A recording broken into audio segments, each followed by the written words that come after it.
Quando nós oramos, a nossa grande preocupação é quase sempre com o nosso homem exterior. Nossos pedidos estão sempre relacionados às questões financeiras, a emprego, a saúde.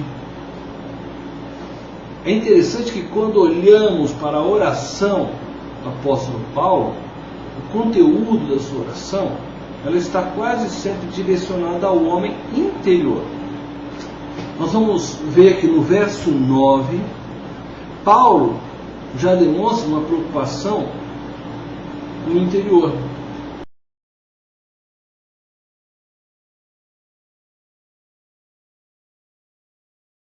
Ele ora para que o amor dos irmãos lá da igreja de Filipe aumentasse. Diz assim o verso 9, que o vosso amor aumente. Não é esse amor das novelas, nem dos filmes de Hollywood, cheio de emocionalismo e erotismo, que o apóstolo Paulo está se referindo. Ele está pensando nesse amor ágape, que é aquele amor de Deus, que é derramado em nossos corações. Esse amor que advém do nosso relacionamento com Cristo. E viver esse amor não é algo fácil. E eu creio que só é possível com a ajuda do Espírito Santo. Sem a ação do Espírito no homem, é impossível viver este amor. Na carta que o apóstolo Paulo escreve à igreja de Corinto, na primeira carta, no capítulo 13, do verso 4 ao 7, ele descreve esse amor.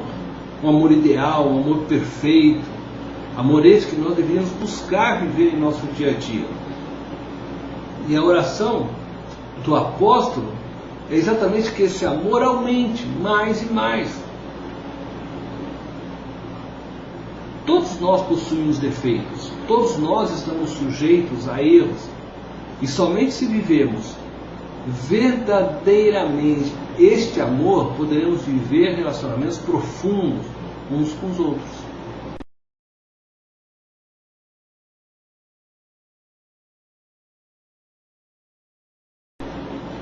O segundo desejo manifesto do apóstolo Paulo nesta oração se encontra no verso 9 e verso 10, que diz assim: aumente em pleno conhecimento e toda percepção para aprovar as coisas excelentes. Não é possível crescer sem o conhecimento da palavra de Deus. A palavra grega, que aqui se refere a conhecimento, ele expressa um conhecimento das doutrinas dos apóstolos, da vontade de Deus revelada aos homens. E este mesmo desejo aparece também na oração de Paulo à igreja de Colossos. Este conhecimento tem por finalidade nos ajudar a distinguir entre questões importantes e assuntos secundários e irrelevantes. Não é um conhecimento para ser guardado em uma prateleira teológica. Não é isso que Paulo está se referindo, mas para ser vivida no dia a dia. Este conhecimento nos ajudará a vivermos em comunhão, a proclamarmos a palavra de Deus e nos ajudará a vencer a Satanás e seus príncipes. Através deste conhecimento poderemos discernir nossas prioridades e colocá-las em ordem. Quando nós estudamos a palavra de Deus, descobrimos que para um cristão as prioridades corretas na vida são: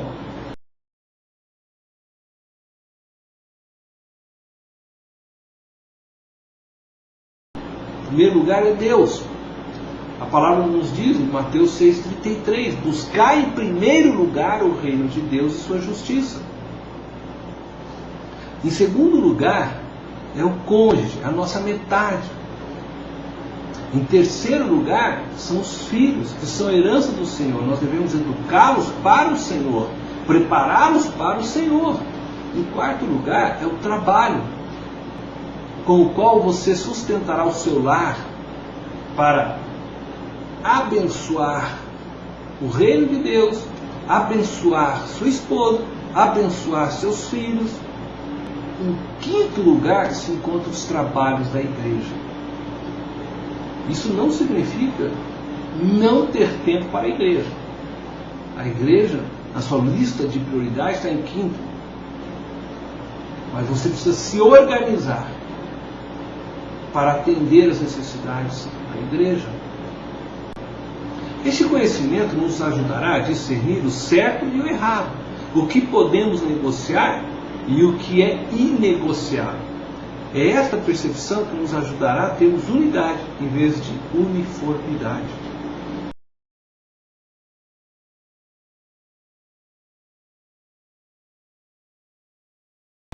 Percebemos ainda na oração do apóstolo Paulo, no verso 10, que ele ora para que os irmãos da igreja de Filipe fossem sinceros e inculpáveis para o dia de Cristo. E eu entendo que este mesmo pensamento está expresso também na oração de Paulo na carta aos Colossenses, no capítulo 1, verso 10. O que é ser sincero e inculpável para o dia de Cristo? É viver de modo digno para o dia de nosso julgamento, o dia do Senhor. Paulo está dizendo aos irmãos de Filipos que deveriam estar preparados para o dia do Senhor, que suas vidas pudessem ser como um livro aberto diante de Deus. A palavra de Deus é clara em afirmar que somos pecadores. Embora fomos santificados pelo sangue de Jesus, continuamos sujeitos a errar. Ser sincero e inculpável significa estar com a vida passada limpo diante de Deus todos os dias. Não esconda nada de Deus, mas nada mesmo, nem seus medos, nem suas taras, suas fraquezas. Coloque tudo diante de Deus. Confesse ao Senhor seus pecados continuamente.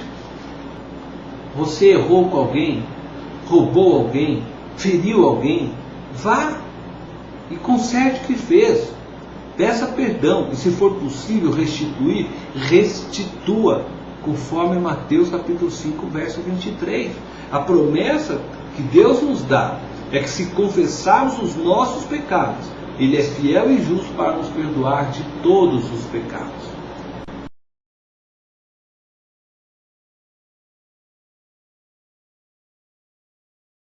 O quarto desejo que nós percebemos na oração do apóstolo Paulo está no verso 11.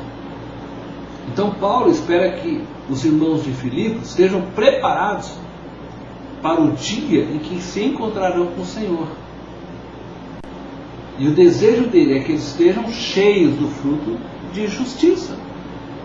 Paulo está dizendo que Deus espera que estejamos cheios de fruto. E não é de qualquer fruto. Fruto de justiça. Mais uma vez, Paulo expressa a mesma ideia em sua oração aos irmãos de Colosso. Colossenses 1, no verso 10. Paulo está orando para que possamos nos apresentar a Deus cheios do fruto de justiça. Que frutos são esses? São os frutos de uma vida comprometida com Deus, com seu reino e sua justiça. Poderiam dizer que frutos de justiça são amor, paz, misericórdia, santidade, domínio próprio, alegria, fidelidade. Todos os frutos do Espírito são frutos de justiça. Mas não devemos nos esquecer que os frutos também se referem ao cumprimento de nossa missão, a pregação do Evangelho. Enfim, frutos de justiça fala do propósito de nossa existência. Deus nos deu um propósito a nos criar. Existimos para o louvor da sua glória. Nosso propósito de vida deve ser glorificá-lo, exaltá-lo e adorá-lo todos os dias de nossas vidas. Só poderemos atingir o objetivo de nosso propósito se nossa motivação de vida estiver correta. Vivemos para o louvor de Deus. Fomos feitos, criados por Ele, para Ele. Podemos nos perguntar: como engrandecemos o nome de Deus?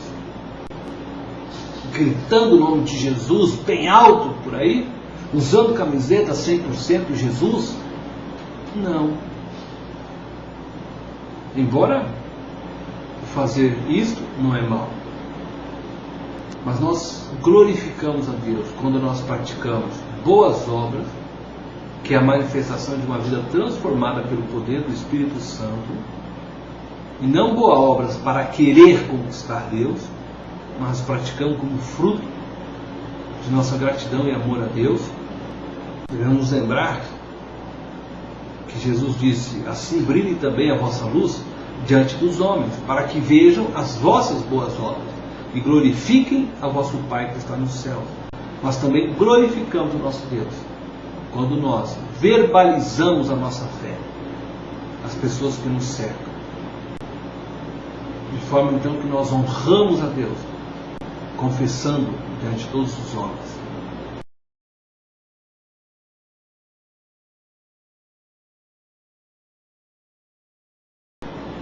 Através da oração de Paulo, aprendemos que devemos orar por uma mudança do nosso homem interior, mais do que pelas coisas exteriores. E não é errado orarmos por necessidades exteriores, mas devemos nos preocupar mais com o que se passa dentro de nosso interior, pois é do coração que procede a vida. Deus te abençoe.